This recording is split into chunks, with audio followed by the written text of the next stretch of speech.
গল্পের শুরুতেই আমাদের শিশু ভিনসেন্টকে দেখানো হয়। সে সারা দিন একা একা ঘুরে বেড়ায়। পরিবার বলতে তার মাই আছে, কিন্তু তার বাবার মৃত্যুর পর তার মায়ের মানসিক সমস্যা দেখা দেয়, যে জন্য আশেপাশের সবাই তাকে পাগল বলে ডাকে।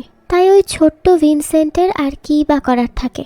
সে একা একাই বেড়ে উঠতে থাকে, আর নিজের সবকিছু সে নিজেই করে নেয়, নিজেই সামলে নেয় নিজেকে। কারণ তার মা তো থেকেও নেই।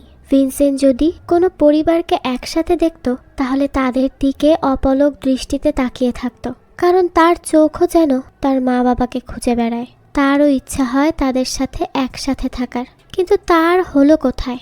বাবা মারা যাওয়ার পর তো মাও তার থেকে দূরে চলে গেল। তার মার মানসিক সমস্যা হোক আর যাই হোক, সে তো ছিল। এভাবেই কাটতে থাকে অনেক দিন, কিন্তু একদিন তার মা ঘর থেকে গায়েবই হয়ে গেল। সে তার মাকে চারিদিকে খুঁজতে থাকে। কোথাও না পেয়ে সে রাতের অন্ধকারে জঙ্গলের ভেতরে চলে যায় তার মাকে খুঁজতে। অনেক খোঁজাখুঁজির পরও সে ব্যর্থ হয়। সে তার মাকে আর খুঁজে পায় না, কারণ তার মা মারা গেছে। মায়ের মৃত্যুর পর ভিনসেন্ট একা একাই বেড়ে ওঠে।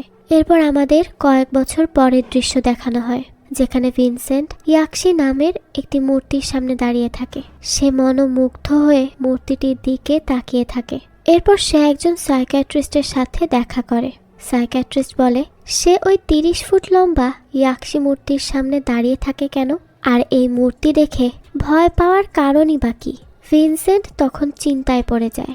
ভিনসেন্টকে এভাবে চিন্তিত হতে দেখে সে তাকে সিগারেট খেতে দেয়। যার পর সিগারেট খেতে খেতে ভিনসেন্ট বলে, ইয়াকশির মূর্তির দিকে তাকালে তার মার কথা মনে পড়ে, এই জন্যই সে তাকিয়ে থাকে। যা শুনে সাইকিয়াট্রিস্ট বলে, ইয়াকশি তো একটি শয়তানি মূর্তি, সেটা দেখে তার মায়ের কথা কেন মনে পড়ে? ভিনসেন্ট তখন বলে, তার মা তো এঞ্জেল ছিল, কিন্তু আশেপাশের লোকজন তাকে পাগল বলে সম্বোধন করত, আর মৃত্যুর আগ পর্যন্ত সে শিকলে বন্দি জীবন কাটিয়েছে। সে তার জীবনে অনেক বেশি কষ্ট পেয়েছে। শিকলে বন্দি জীবন কতটা কষ্টের হতে পারে সেটা তো সবাই বুঝতেই পারছেন। সে বলতে থাকে, ভিনসেন্ট কখনো কখনো তার মায়ের ওই শিকলগুলো খুলে দিত, আর একদিন সে যখন শিকল খুলে দেয়, তখন তার মা সেখান থেকে বের হয়ে সোজা জঙ্গলের দিকে চলে যায়।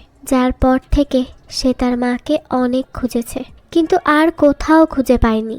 আর এই দৃশ্যটিই আমাদের গল্পের শুরুতে দেখানো হয়, যেখানে ভিনসেন্ট টর্চ হাতে তার মাকে খুঁজছিল। সাইকিয়াট্রিস্ট বলে, তখনকার মানুষ তাকে সামলে রাখতে পারত না, এই জন্যই বন্দি করে রাখত। আর তাছাড়া সবার মধ্যেই তো একটা পাগলাটে স্বভাব রয়েছে, কারোটা প্রকাশ পায়, কারোটা পায় না। ভিনসেন্ট তখন বলতে থাকে, তারও মাঝে মাঝে মনে হয় সেও হয়তো তার মায়ের মতোই পাগল হয়ে যাবে, আর এই কারণেই সে তার বিয়ে ক্যান্সেল করে দিয়েছে। তখন সাইকিয়াট্রিস্ট তাকে জিজ্ঞেস করে, তার কি মেয়ে পছন্দ হয়নি? যার প্রশ্নের উত্তরে ভিনসেন্ট বলে, সে মেয়েটিকে পছন্দ করে, কিন্তু তার ভয় হয় যদি সেও তার মার মতো পাগল হয়ে যায় তখন কি হবে। এই কথা শুনে সাইকিয়াট্রিস্ট তাকে জিজ্ঞেস করে, সে কি শারীরিক সম্পর্ক করতে অক্ষম বা কোনো কারণে ভয় পায়? ভিনসেন্ট বলে, না, এমন কিছুই না। তখন সাইকিয়াট্রিস্ট তাকে বলে, তোমার তাহলে এখন বিয়ে করে নেওয়া উচিত, কারণ তোমার কোনো ধরনের মানসিক সমস্যা নেই, আর তুমি বিয়ের জন্য একদমই প্রস্তুত আছো, তাই এখনই বিয়ে করে ফেলা উচিত। যেই কথা শুনে ভিনসেন্ট কিছুটা স্থির হয়। এরপর সে জেসি নামের একটি মেয়েকে দেখতে যায়, যাকে তার বেশ পছন্দ হয়। তারপর তারা সবাই মিলে যায় চার্চে। সেখানে যাওয়ার পর তারা তাদের বিয়ের ডেট ফিক্স করে। ভিনসেন্টের এরপর থেকে অনেক ভালো সময় কাটতে থাকে। এরপর দেখা যায় ভিনসেন্টের আন্টিরা আসে। তাদের আরও আগে আসার কথা ছিল, কিন্তু ভিনসেন্টের চাচাতো ভাই আচায়ার ফসলের জন্য তাদের আসতে দেরি হয়ে গেছে। তো এরপর আচায়া ভিনসেন্টকে জানায় কুটাপ্পা আসছে, যাকে তার কয়টা দিন সহ্য করতে হবে। ভিনসেন্ট তখন বলে, কুটাপ্পার স্বভাব তার বাবার মতোই। তো কিছুক্ষণের মধ্যেই চলে আসে কুটাপ্পা। সে তার স্ত্রীকে নিয়ে চলে এসেছিল। সে ভিনসেন্টের বিয়ের জন্য বেশ কিছু প্রয়োজনীয় জিনিস নিয়ে আসে। এরপর তারা ভিনসেন্টের সাথে দেখা করে। তখন কুটাপ্পা বলে, তাদের মনু আঙ্কেল বিয়েতে আসতে পারবে না, কারণ তার মেয়ের বাচ্চা হয়েছে, তাই এই মুহূর্তে সে আসতে পারছে না। ভিনসেন্ট বলে, হ্যাঁ, সে কল করেছিল, তখন সে তাকে সব কিছুই বলেছে। তো এরপর ভিনসেন্ট কুটাপ্পার মেয়ে অ্যানিকে জিজ্ঞেস করে, সে কি তার নার্সিংয়ের কোর্স করছে না? তখন কুটাপ্পা বলে সে খুব শীঘ্রই তাকে কোর্স করাতে নিয়ে যাবে।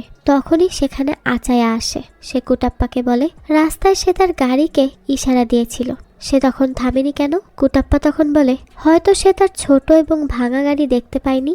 আসলে এই কুটাপ্পা আর আচায়া সব সময় একে অপরের পেছনে লেগেই থাকে, আর এখনো তার ব্যতিক্রম হয় না। তারা আবার ঝগড়া শুরু করে দেয়। তখন ভিনসেন্টের আন্টি বলে তারা যদি আবার ঝগড়া শুরু করে তাহলে সে তাদের দুজনকেই দেখে নিবে, তাই ভালোই ভালোই তাদেরকে চুপ করতে বলে। তার কথা শুনে তারা দুজনই ঝগড়া বন্ধ করে। তখন ভিনসেন্টের আন্টি তার মায়ের ছবির সামনে যায়। সে তার মায়ের ছবি দেখে বলতে থাকে সে হয়তো আজ এখানে নেই, কিন্তু আজ তার ছোট্ট ভিনসেন্ট বিয়ে করতে চলেছে। সে থাকলে নিশ্চয়ই খুব খুশি হতো। সে এইসব কথা বলছিল যেটা ভিনসেন্ট পিছন থেকে শুনতে পায়, আর এসব কথা শুনে সে বেশ ইমোশনাল হয়ে যায়। তো এরপর রাত হলে তার বিয়ের অনুষ্ঠান শুরু হয়, যেখানে চার্চের ফাদারের আশীর্বাদ নিয়ে অনুষ্ঠান শুরু করা হয়।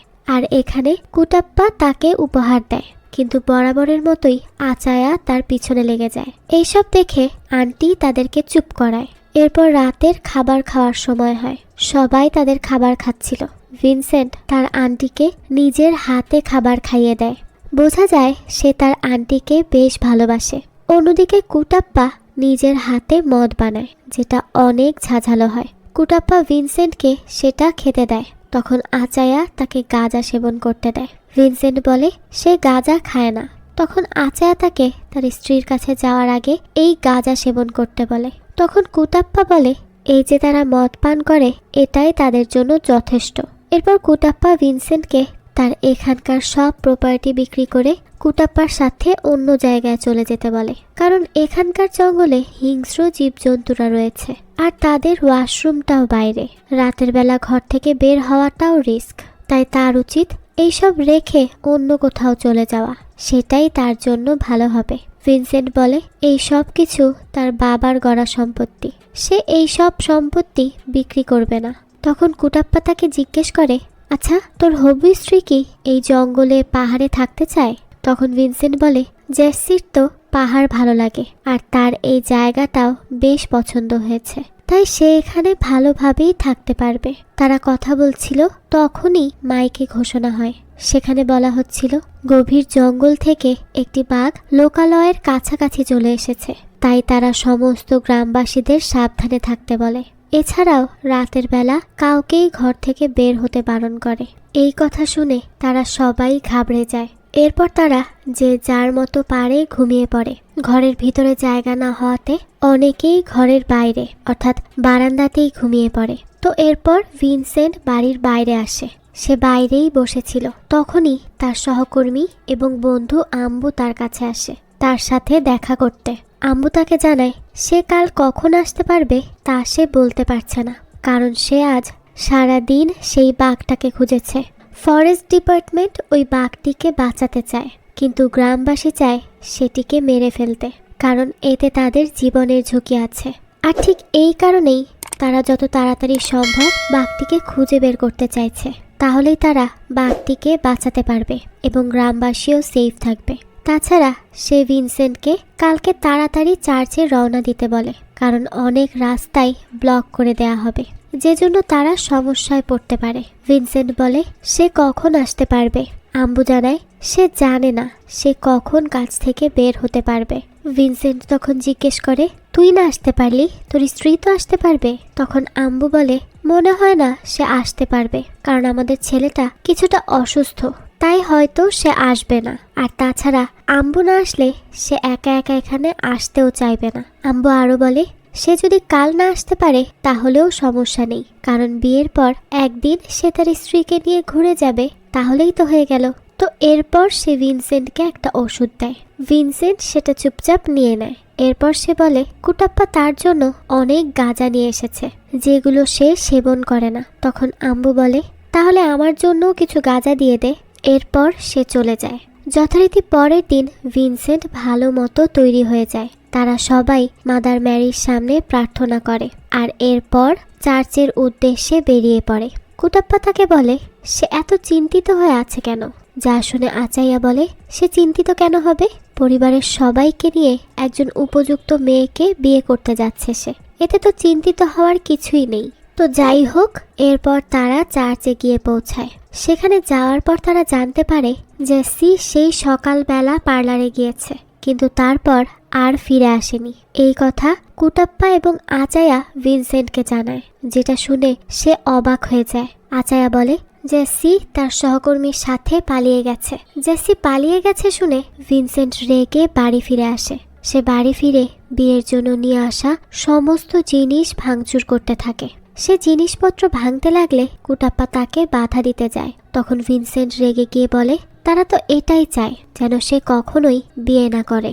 এই বলে সে ঘরের দরজা লাগিয়ে দেয়। কুটাপ্পা এবং আচায়া তাকে রুম থেকে বেরিয়ে আসতে বলে। তারা তাকে শান্ত করতে চায়, কিন্তু ভিনসেন্ট রুম থেকে বেরিয়ে তাদের উপরই রাগ দেখায়। সে সবাইকে বলে তারা যেন সবাই এখান থেকে চলে যায়। ভিনসেন্টের কথা শুনে তারা সবাই বাড়ি ফিরে যায়। এদিকে পুলিশের কাছে খবর আসে একটি মেয়েকে জঙ্গল থেকে বাঘ নিয়ে গেছে। সে হয়তো পালিয়ে যাচ্ছিল, কিন্তু তখনই বাঘ তাকে নিয়ে যায়।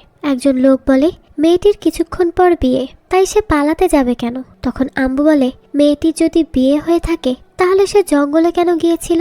তখন ওই লোকটি বলে প্রকৃতির ডাকে সাড়া দিতে জঙ্গল ছাড়া আর কোথায় যাবে, এখানে তো আর জায়গা নেই। তখনই প্রেস মিডিয়ার লোকেরা সেখানে চলে আসে। তখন সেখানকার অফিসার ব্যাপারটা ধাক্কা দেওয়ার জন্য মেয়েটির হারিয়ে যাওয়াকে মিসিং কেস বলে চাপা দিয়ে দেয়। তখন আম্মু বলে সে কেন এটাকে মিসিং কেস বলেছে, বাঘে নিয়ে গেছে বললেই তো পারত।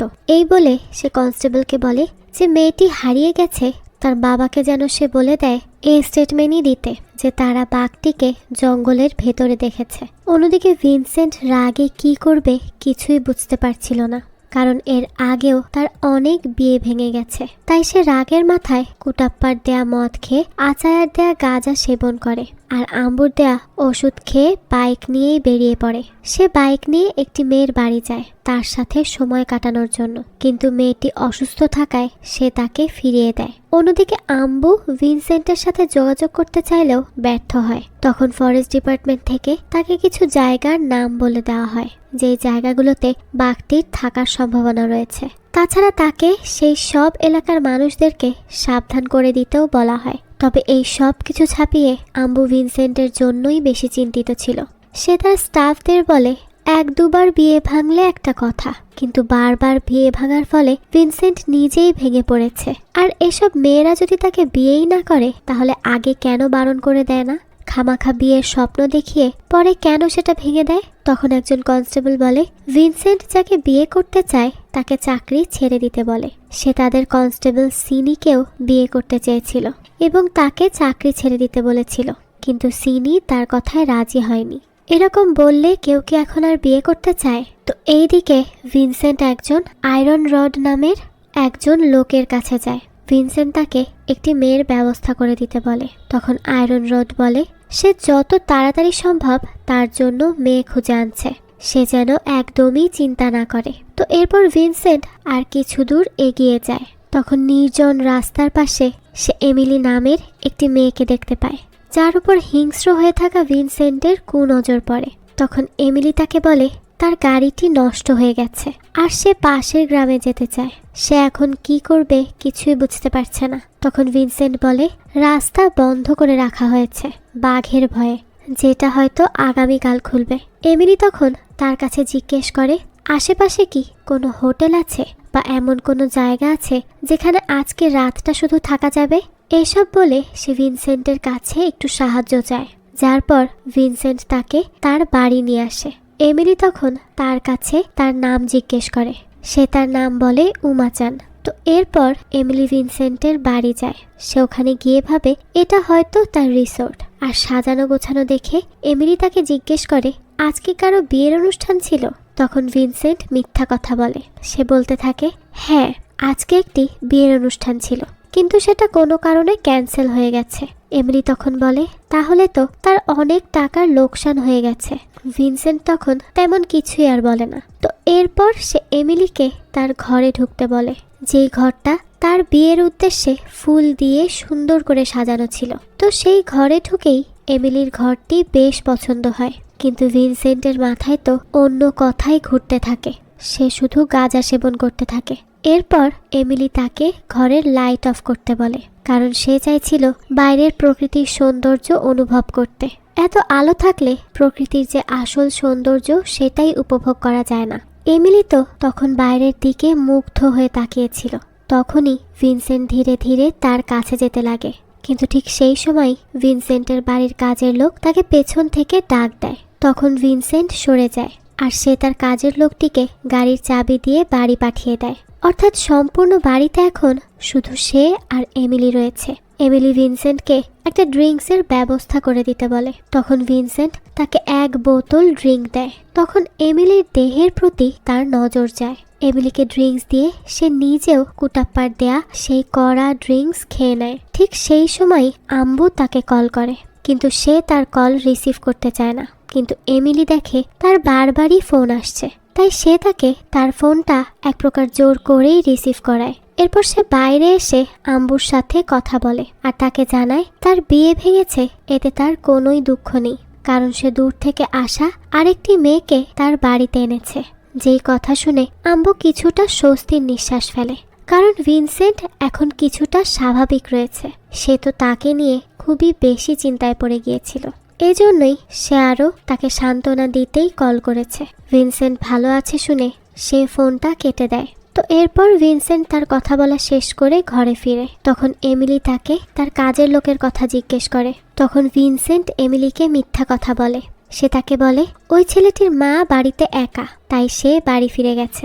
এরপর এমিলি ওয়াশরুমে যেতে চায়। তখন ভিনসেন্ট তাকে ঘর থেকে দূরে ওয়াশরুমে নিয়ে যায়। এত দূরে ওয়াশরুম দেখে এমিলি বেশ অবাক হয়, আর সে ভিনসেন্টকে এই ব্যাপারে জিজ্ঞেস করে। ভিনসেন্ট বলে তার বাবা ঘরের ভিতর ওয়াশরুম থাকা পছন্দ করত না, এই জন্যই তারা বাইরে এর ব্যবস্থা করেছে। তো এমিলি ওয়াশরুমে গেলে ভিনসেন্ট তার জন্য অপেক্ষা করে। সে তার জন্য বাইরেই বসে থাকে। তো এরপর এমিলি বাইরে আসলে সে এমিলিকে জিজ্ঞেস করে সে কি কোনো কাজ করে না। তখন এমিলি বলে সে পুরুষদের জন্য ওষুধ বানানোর কোম্পানিতে রিসার্চার হিসেবে কাজ করত, কিন্তু সে তার বসকে মেরে এখন জামিনে ছুটি কাটাচ্ছে। ভিনসেন্ট ভাবে সে হয়তো মজা করছে, তাই এসব কথায় খুব একটা সে পাত্তা দেয় না। এদিকে আম্বুকে জানানো হয় শহর থেকে আসা একটি মেয়েও নিখোঁজ হয়েছে, তাই তারা যেন সেই মেয়েটিরও খোঁজ করে। যেই কথা শুনে সিনি আম্বুকে বলে এমন নয় তো যে ভিনসেন্ট যেই মেয়েটিকে তার বাড়ি নিয়ে গেছে এটাই সেই মেয়েটি। ভিনসেন্ট হয়তো তাকে জোর করে নিয়ে গেছে তার সাথে শারীরিক সম্পর্ক করার জন্য। তখন আম্বু বলে ভিনসেন্ট কখনোই এই কাজ করতে পারে না। তো এই দিকে এমিলির খিদে পেয়ে যায়। তখন ভিনসেন্ট তার জন্য নিজের হাতে রান্না করে। তখন এমিলি তাকে তার আসল নাম ভিনসেন্ট বলে ডাকে, যদিও ভিনসেন্ট তাকে তার নাম উমাচান বলেছিল। এমিলি বলে সে ড্রয়ারে কিছু ইনভিটেশন কার্ড দেখতে পেয়েছিল, যেগুলো থেকে সে তার আসল পরিচয় জানতে পেরেছে। এমিলি তার বিয়ে ভেঙে যাওয়ার জন্য তাকে সমবেদনা দেখায়। এরপর তারা এমিলির আনা ড্রিঙ্কসগুলো এনজয় করতে থাকে। এমিলি তখন তাকে তার বিয়ে ভাঙার কারণ জিজ্ঞেস করে। ভিনসেন্ট বলে তার হবু স্ত্রী জেসি বিয়ের দিনই পালিয়ে গেছে। এমিলি বলে জেসি কি এই বিয়েতে খুশি ছিল না? তখন ভিনসেন্ট বলে জেসি কেন খুশি থাকবে না, সে 3 ভাইয়ের মধ্যে একজন বোন। ভিনসেন্টের সরকারি চাকরি আছে, জায়গা জমি আছে, সে কফি চাষ করে ও তার বেতনের দ্বিগুণ টাকা উপার্জন করতে পারে। কিন্তু জেসি তা করতে চায়নি, সে শুধু তার চাকরিই করবে। এত কিছু থাকার পরও জেসি কেন এই বিয়েতে অখুশি হবে? তার এই বিয়েতে খুশি থাকার মতো যথেষ্ট কারণ ছিল, কিন্তু সে কেন এমন করেছে সেটা সে বলতে পারে না। ভিনসেন্ট আরও বলতে থাকে সে শুধু একজন জীবন সঙ্গী চেয়েছিল।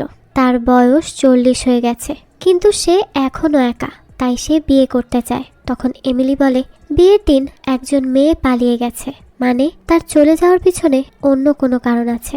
তখন ভিনসেন্ট বলে সে চার্চে দাঁড়িয়ে তাকে কথা দিয়েছিল সে তাকেই বিয়ে করবে, কিন্তু সে তার কথা রাখেনি, কারণ সে একজন ধোঁকাবাজ। এই বলে ভিনসেন্ট রেগে বেশি বেশি ড্রিঙ্ক করতে থাকে এবং অনেক গাঁজা সেবন করতে থাকে।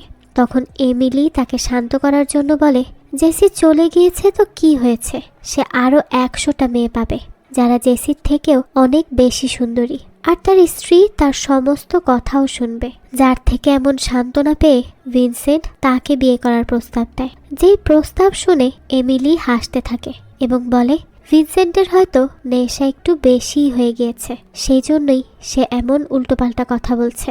এইসব বলে সে ঘুমাতে চলে যায়। এদিকে ভিনসেন্টকে আয়রন রড নামক লোকটি এসে জানায় সে তার জন্য অনেক কষ্ট করে হলেও একটি মেয়ের ব্যবস্থা করে ফেলেছে। ভিনসেন্ট বলে এখন আর তার কোনো মেয়ে লাগবে না, কারণ তার আর মুড নেই। আয়রন রড বলে মেয়েটি তার বোনের মতো, যাকে সে অনেক দূর থেকে নিয়ে এসেছে, কিন্তু ভিনসেন্ট তাকে মেয়েটিকে ফিরিয়ে নিতে বলে। তখন আয়রন রড বলে তার তো মুড চলে যাবেই, কারণ সে তার যে অবস্থা করে রেখেছে সে কিছু করতেই পারবে না। যা শুনে ভিনসেন্ট তাকে মেরেই তাড়িয়ে দেয়। অপরদিকে আম্বু ভিনসেন্টকে কল দেয়, কিন্তু ভিনসেন্টের ফোন তো এমিলির রুমে ছিল, তাই সে ভিনসেন্টকে জানাতে চায় যে তার কল এসেছে। কিন্তু যখনই সে ভিনসেন্টকে ডাকতে আসে সে ভিনসেন্টকে কোথাও খুঁজে পায় না। এদিকে ভিনসেন্ট মাতালের মতো হেঁটে হেঁটে এমিলির রুমে যায়, যেখানে এমিলি কানে হেডফোন লাগিয়ে গান শুনছিল।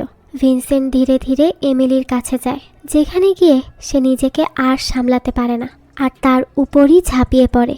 এদিকে কিছু গ্রামবাসী জঙ্গলের রাস্তা দিয়ে যাওয়ার সময় একটি মেয়ের লাশ খুঁজে পায়। তারা পুলিশকে এই খবর দেয়। পুলিশ লাশটিকে নিজেদের জিম্মায় নিয়ে আসে। এদিকে ভিনসেন্টের ঘুম ভাঙলে সে নিজেকে খাটের উপর ঘুমিয়ে থাকতে দেখে, যেখান থেকে উঠে সে এমিলিকে দেখতে পায় না। যেহেতু এমিলি তার সাথেই ছিল তাই সে আশেপাশে চারদিকে এমিলিকে খুঁজতে থাকে। সে টর্চ হাতে এমিলিকে এদিক ওদিক চারিদিকে খুঁজেও কোথাও পায় না, যে জন্য সে ব্যর্থ হয়ে ঘরে ফিরে আসে। তখন সে খাটের কোণায় রক্ত দেখতে পায়। সে সেখানে রক্ত থাকার কারণ জানার জন্য সেই জায়গাটিতে উকি দেয়। তখনই খাটের পাশে এমিলিকে সে পড়ে থাকতে দেখে, যাকে দেখে তো তার গলাই শুকিয়ে যায়। সে কি করবে কিছুই বুঝতে পারছিল না। বাইরে থেকে কেউ এলে এই অবস্থা দেখে ফেলতে পারে আর সবাই তখন তাকেই দোষারোপ করবে। এই সব কিছু চিন্তা করে সে প্রচণ্ড আতঙ্কে ঘর থেকে বাইরেই বেরিয়ে পড়ে। এরপর সে আম্বুকে কল করে। আম্বু তাকে জানায় সে জঙ্গলে আছে, সেই বাঘের কারণে, কারণ তারা একটি মেয়ের লাশ পেয়েছে, যাকে হয়তো বাঘ আক্রমণ করে হত্যাই করে ফেলেছে। ভিনসেন্ট তখন তাকে বলে সে যেই মেয়েকে তার বাড়িতে নিয়ে এসেছিল সেই মেয়েটি মারা গেছে আর হয়তোবা সেই তাকে মেরে ফেলেছে। যার কথা শুনে আম্বু অবাক হয়ে যায়, কিন্তু অফিসার তখনই তাকে ডাকলে ভিনসেন্টের কল তার রেখে দিতে হয়। আম্বুর সাথে সম্পূর্ণ কথা না বলতে পারায় ভিনসেন্ট কি করবে সে কিছুই বুঝতে পারে না। সে টেনশনে সোজা চলে যায় কবরস্থানে, যেখানে যাওয়ার পর তার মায়ের কথা মনে পড়ে যায়। যখন তার মা মারা যায় এবং তাকে দাফনের জন্য সাজিয়ে রাখা হয়েছিল, তখন ভিনসেন্ট তার মায়ের লাশের সামনে বসে প্রচুর কান্না করেছিল। আর এখনো তার সামনে ওই মেয়ের লাশ দেখে সে কিছুই বুঝতে পারছিল না কি করবে। আর আম্বুর সাথেও সে কথা বলতে পারেনি ঠিক মতো, তাই তার মাথা কাজ করছিল না। তাই সে কিছু বুঝতে না পেরে সেখানেই একটা বড় গর্ত খোঁড়ে। যেই গর্ত খুঁড়ে সে সেখানেই বসে তার মায়ের কথা ভেবে কান্না করতে থাকে। এদিকে আম্বু তাকে বারবার কল করলেও নেটওয়ার্কের সমস্যার জন্য সে তার সাথে যোগাযোগ করতে পারছিল না। তখন একজন কনস্টেবল এসে বলে ভিনসেন্ট এখন হয়তো ভালো সময় কাটাচ্ছে। সে কেন ভিনসেন্টকে কল করে ডিস্টার্ব করছে? যার কথা শুনে আম্বু রেগে যায় আর তাকে চুপ করে থাকতে বলে। সে আরো বলে যে সে কি করবে আর কি করবে না তা তাদেরকে বলতে হবে না, তাছাড়া সে তাদের পরামর্শ মেনেও চলবে না। এই বলে সে তাকে চুপ করিয়ে দেয়। এদিকে ভিনসেন্ট কি করবে বুঝতে পারে না, তাই সে সরাসরি এসপিকে কল করে আর তাকে বলে তার বাড়িতে একটি খুন হয়ে গেছে, তাই সে যেন তাড়াতাড়ি করে এসে সেই খুনিকে গ্রেফতার করে নিয়ে যায়। এই বলে সে কান্না করতে থাকে। এরপর সে নিজেকে সামলে নিয়ে গর্ত থেকে উঠে ঘরের ভিতরে যায়। এরপর সে এমিলির লাশের কাছে যায়, কিন্তু সেখানে কোনো লাশই সে দেখতে পায় না, যেটা দেখে সে হতবাক হয়ে যায়, কারণ সে মাত্রই এমিলির লাশকে ঘরে রেখে গেছে। কিন্তু কিছুক্ষণ পর এসেই সে ওই লাশটিকে আর খুঁজে পাচ্ছে না। এসব কি হচ্ছে সে কিছুই বুঝতে পারে না, তাই সে আবারও আম্বুকে কল দেয়। সে আম্বুকে জানায় এমিলির লাশটি ঘরে নেই। যেই কথা শুনে আম্বু বলে সে কি বলছে এসব? একবার বলছে সে তার বাড়িতে একটি মেয়েকে নিয়ে এসেছিল, কিন্তু মেয়েটি মারা গেছে, আর এখন বলছে সেই মেয়েটির লাশই গায়েব হয়ে গেছে। সে ভিনসেন্টকে জিজ্ঞেস করে আজ সে কতটুকু নেশা করেছে। সে নিশ্চয়ই নেশার ঘরে এসব উল্টোপাল্টা কথা বলে বেড়াচ্ছে। ভিনসেন্ট বলে সেটা তো আমি জানি না, কতটুকু নেশা করেছি আমি নিজেই বলতে পারি না, কিন্তু এর থেকেও বড় কথা হলো সে এসপিকে কল করে সব কিছু বলে দিয়েছে। এই কথা শুনে তো আম্বু রেগে যায় আর তাকে বলতে থাকে সে কেন এসপিকে এসব কথা বলেছে। আম্বু শীঘ্রই তার কাছে আসছে। এটা বলে সে কল কেটে দেয়। তখন সিনি বলে তাদেরকে কিছু একটা করতে হবে, সেখানে নিশ্চয়ই কিছু একটা খারাপ হয়েছে। তারা যদি এভাবে হাত পা গুটিয়ে বসে থাকে তাহলে হয়তো তাদেরকে আরেকটি লাশ নিয়ে যেতে হবে। তাই সে সিআইকে কল করতে বলে। আম্মু বলে এমনিতেই তারা এত রকম ঝামেলায় জড়িয়ে আছে, আর তার উপর সে আরেক ঝামেলায় পড়ার কথা বলছে। সিনি বলে সে শুধু তাদের দায়িত্ব পালনের কথা বলছে, আর কিছুই না। এরই মধ্যে আম্বুকে এসপি কল করে। এসপি তাকে কল করে ভিনসেন্টের বাড়ির ঠিকানা দিয়ে দেয় আর তাকে বলে কিছুক্ষণ আগে তাকে কল করে জানানো হয়েছে সেখানে একটি হত্যাকাণ্ড হয়েছে, তাই আম্বু যেন দ্রুত সেই বাড়িতে গিয়ে এর সত্যতা যাচাই করে আসে।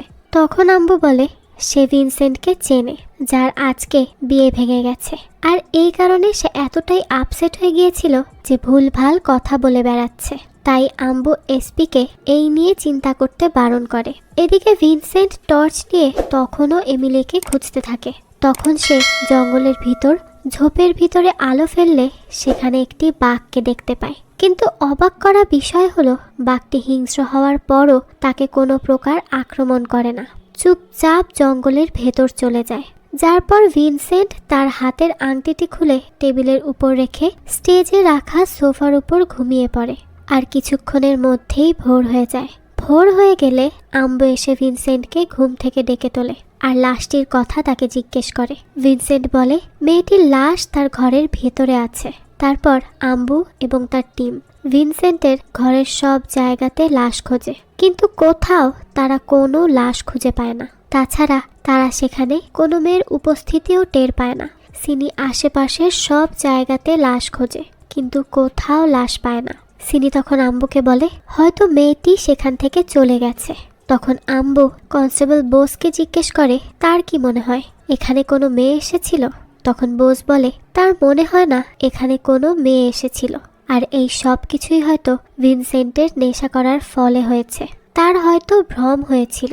আম্বু বলে ভিনসেন্টের করা নেশার ফলে সেই তো একদম পাগল হয়ে যাচ্ছে। এদিকে সিনিকে বিনো নামের আর একজন অফিসার বলে বিয়ে তো ভিনসেন্টের অনেকবার ভেঙেছে, কিন্তু এই প্রথম তার বিয়ে চার্চ পর্যন্ত গিয়েছিল, কিন্তু এটাও ক্যান্সেল হয়ে গেছে, যেটা হয়তো সে সহ্য করতে পারেনি, তাই নেশা করে ভুলভাল বকছে এখন। তাছাড়াও সে শুনেছে ভিনসেন্টের মারও নাকি মানসিক সমস্যা ছিল, আর এখন হয়তো সেটা ভিনসেন্টেরও হয়ে গেছে।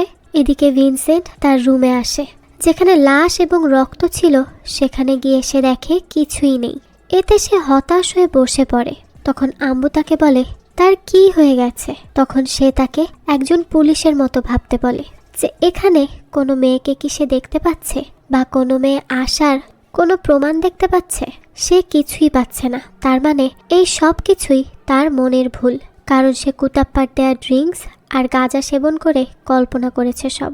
সে আরো বলে শুধুমাত্র তারই বিয়ে ভাঙেনি, আরো অনেক মানুষ আছে যাদের বিয়ে ভেঙে যায়। তাকে তো শুধু কিছু কটুবাক্য শুনতে হবে, যারা তাকে নিয়ে হাসাহাসি করবে, কিন্তু এতে তার কোনোই দোষ নেই। আর সে যত তাড়াতাড়ি এই সব কিছু ভুলে যাবে ততই তার ভালো হবে। সে ভিনসেন্টকে মাথায় এবং পায়ে ঠান্ডা পানি দিয়ে লেবুর শরবত খেতে বলে, যাতে করে তার নেশা কেটে যায়। এরপর সে তাকে তার ছুটি ক্যান্সেল করে আবার ডিউটিতে জয়েন করতে বলে, আর তাকে এই কথা মাথায় রাখতে বলে বিয়ে তার জন্য ভাঙেনি, বিয়ে ভেঙেছে জেসির জন্য, কারণ সে তার বয়ফ্রেন্ডের সাথে পালিয়ে গেছে। আর বাড়িতে মেয়ে নিয়ে আসা হত্যাকাণ্ড সেই সব কিছুও তার ভ্রম। তখন সিনি এসে আম্বুকে জানায় এসপি তার সাথে কথা বলতে চায়। আম্বু এসপির সাথে কথা বলে আর তাকে জানায় আসলে ভিনসেন্টের বিয়ে ভেঙে যাওয়াতে সে অনেক আপসেট হয়ে গিয়েছিল, আর তাই অনেক বেশি ড্রিঙ্ক করে ফেলে, যার পর সে নেশার ঘরে এই সব কিছু আবল তাবল বলেছে। আর এখানে কোনো মেয়ে বা লাশ কিছুই নেই, সব কিছুই ভিনসেন্টের ভ্রম। পরের দিন ভিনসেন্ট সাইকিয়াট্রিস্টের সাথে দেখা করে। তখন সাইকিয়াট্রিস্ট ইন্টারনেটে এমিলি নামের কাউকেই খুঁজে পায় না, কারণ ভিনসেন্টের ভ্রমে তার একটা চরিত্র গঠন হলেও বাস্তবে সে এমিলিকে দেখেইনি। সাইকিয়াট্রিস্ট ভিনসেন্টকে বলে এই সব কিছু তার মনের ভুল ধারণা, আর যেহেতু ওই মেয়েটি সত্যিই ছিল না, এই জন্য তার উপরও কোনো লিগ্যাল অ্যাকশন নেওয়া হবে না, আর এই জন্য সে আবার তার কাজে ফিরতে পারবে, আর কাজে ফেরাই তার জন্য ভালো হবে। ভিনসেন্ট বলে তার মনে হয় সে আর কাজ করতে পারবে না। তখন সাইকিয়াট্রিস্ট বলে তার মনে মেয়েটির জন্য গিল্টি ফিলিং হচ্ছে, সে অনুশোচনার জন্যই এই সব কথা বলছে। সে মেয়েটির কাছে ক্ষমা চাইতে চাইছে, কিন্তু যার আদৌ এই পৃথিবীতে কোনো অস্তিত্ব নেই তার জন্য অনুশোচনা করে কি লাভ। তাই সে ভিনসেন্টকে সব কিছু ভুলে নতুন করে আবার সব শুরু করতে বলে। তো এরপর দেখা যায় ভিনসেন্ট তার আন্টির সাথে তাদের এক ধর্মীয় উৎসবে যাওয়ার জন্য রওনা দেয়। গাড়িতে সবাই আনন্দে নাচ গান করতে থাকে, কিন্তু ভিনসেন্টের এসব কিছুই ভালো লাগে না। তাই সে সামনে গিয়ে ড্রাইভারের সাথে বসে থাকে। এরপর তারা সেই জায়গায় চলে আসে। এরপর সবাই ঈশ্বরের কাছে ক্ষমা প্রার্থনা করে। ভিনসেন্ট ঈশ্বরের কাছে ক্ষমা চাইলেও তার মনের মধ্যে একটা বোঝা ছিল। সে এটাই ভাবতে থাকে যে সে হয়তো তার মনের ভুলে ওই মেয়েটিকে মেরে ফেলেছে। এই অপরাধবোধই তাকে তাড়া করে বেড়ায়। সে তার জীবনকে ঘৃণা করে। সে সারাদিন মন খারাপ করেই বসে থাকে। তো একদিন সে যখন মন খারাপ করে সমুদ্রের পাড়ে হাঁটাহাঁটি করছিল, তখন থানা থেকে তার কাছে কল করা হয়। তার নামে একটি কেস রেজিস্টার্ড হয় যে সে এমিলি নামের একটা মেয়েকে ধর্ষণ করেছে। এমিলির নাম শুনতেই সে তো খুশি হয়ে যায়, কারণ তার ভ্রম মিথ্যা নয়। সত্যিই তার মানে এমিলি নামের কেউ একজন এই পৃথিবীতে এক্সিস্ট করে। তখন ভিনসেন্ট সেই অফিসারকে বলে সে খুব শীঘ্রই আসছে। তখন তার সাথে এমিলি কথা বলে। এমিলি জীবিত আছে জেনে ভিনসেন্ট অবাক হয়ে যায়। সে এমিলির কাছে ক্ষমা চায় আর বলে সে এমন মানুষ নয়, কিন্তু সেদিন ড্রিঙ্ক করার ফলে তার যে কি হয়েছিল সে নিজেই জানতো না। তাই সে এমিলির কাছে ক্ষমা চায় আর বলে সে খুব শীঘ্রই তার কাছে ক্ষমা চাইতে এবং সারেন্ডার করতে আসবে। তখন এমিলি হেসে বলে সেদিন ভিনসেন্ট তার সাথে কিছুই করতে পারেনি এবং সে অজ্ঞান হয়ে গিয়েছিল, কিন্তু তার নিয়ত ভালো ছিল না। ভিনসেন্ট তখন জিজ্ঞেস করে সত্যিই কি সে সেদিন তার সাথে কিছুই করেনি? এমিলি তখন বলে সে সেদিন দাঁড়িয়েই থাকতে পারছিল না, তাহলে সে আবার কি করবে? এমিলি আরও বলতে থাকে সে যখন জানতে পেরেছিল ভিনসেন্টের বিয়ে ভেঙে গেছে আর এই জন্য সে আপসেট হয়ে গেছে, তখন সে তার জন্য কষ্ট পায়। এরপর সে ভিনসেন্টকে একটি ড্রিঙ্ক খেতে দেয়, যেটার মধ্যে অ্যালকোহলের মাত্রা অনেক বেশি ছিল। তাই ভিনসেন্ট যখনই সেটা খায় তখন সে এমিলির কাছে আসার আগেই অজ্ঞান হয়ে যায়। এমিলি প্রথমে ভয় পেয়ে যায়, কারণ ভিনসেন্টের জ্ঞান ফিরে এলে সে হয়তো আবার তার কাছাকাছি আসার চেষ্টা করবে। তাই সে ভিনসেন্টকে শিক্ষা দেওয়ার জন্য একটি বুদ্ধি করে। সে মেঝেতে রেড ওয়াইন ফেলে দেয়, এটা বোঝানোর জন্য যে সেখানে রক্ত পড়ে আছে। এরপর সে নিজেই মেঝেতে শুয়ে পড়ে মৃতের ভান ধরে, যাকে দেখে ভিনসেন্ট নিজেই ভয় পেয়ে যায়। আর এভাবে করে সে তাকে শিক্ষা দিতে চেয়েছিল, কিন্তু সে ভাবেনি তার এই নাটক এত জনপ্রিয় হয়ে উঠবে। ভিনসেন্ট বলে সে খুব শীঘ্রই তার সাথে দেখা করবে। তাছাড়াও সে এমিলির সাথে খারাপ কিছু করেনি এটা জানতে পেরে সে নিজে অনেক বেশি খুশি হয়ে যায়, যার পর এমিলি কল কেটে দেয়। তখন সেই পুলিশ অফিসার বলে ভিনসেন্ট তার অভিনয়ে অনেক ঘাবড়ে গেছে আর সে কি এখানে চলে আসবে? তখন এমিলি বলে ভিনসেন্ট খুব ভালো মানুষ, সে যদি তাকে একটু ভয় দেখায় তাহলে সে আর আসবে না।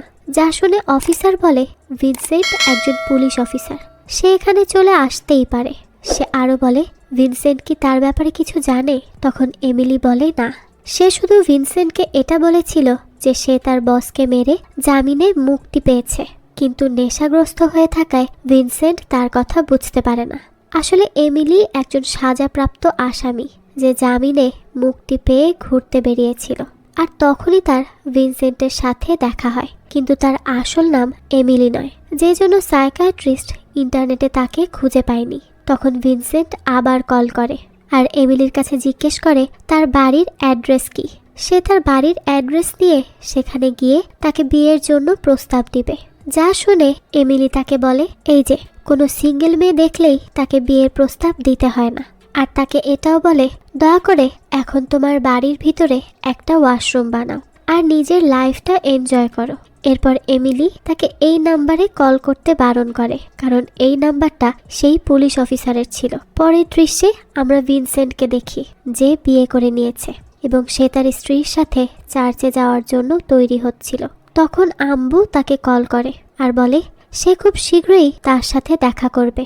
আর তাছাড়া ভিনসেন্ট তো এখন সম্পূর্ণ ফ্যামিলি ম্যান হয়ে গেছে, যে তার স্ত্রী এবং আত্মীয় স্বজনদের সাথে ঘুরতে যায়। এটা খুবই ভালো কথা। আম্বু তার জন্য খুবই খুশি হয়। তো তারা কথা বলার পর আম্বু তার কলটি কেটে দেয়। এরপর ভিনসেন্ট তার স্ত্রীকে ওয়াশরুম থেকে বের হতে বলে। সে এমিলির কথা শুনে তার বাড়ির ভেতরেই ওয়াশরুম বানিয়ে ফেলেছিল। তো এরপর আমাদের ভিনসেন্টের স্ত্রীকে দেখানো হয়, যে আর কেউ নয় বরং সিনি ছিল। সিনি বলে সে কেন তাকে ওয়াশরুমে গেলে ডাকতে থাকে। তখন ভিনসেন্টের কাছে কল আসে। সিনি বলে, দেখো, হয়তো তোমার এমিলি কল করেছে। ভিনসেন্ট বলে, হ্যাঁ হয়তো করেছে। যা শুনে সিনি রেগে যায় আর বলে সে এখনো এই এমিলিকে ভুলতে পারেনি। ভিনসেন্ট বলে সে তো কবেই ভুলে গেছে তাকে। তো যাই হোক, তাদের কথাবার্তা শেষ হলে তারা চার্চের উদ্দেশ্যে রওনা দেয়। তখন ফরেস্ট ডিপার্টমেন্ট থেকে ঘোষণা করা হয় সেই বাঘটি আবার লোকালয়ের কাছাকাছি চলে এসেছে। যা শুনে সিনি বলে তাদেরকে তাড়াতাড়ি চলে যেতে হবে, তা না হলে আবার তাদের ডিউটি করার জন্য ডাক চলে আসবে। তো এই দৃশ্যের সাথেই গল্পটি শেষ হয়ে যায়।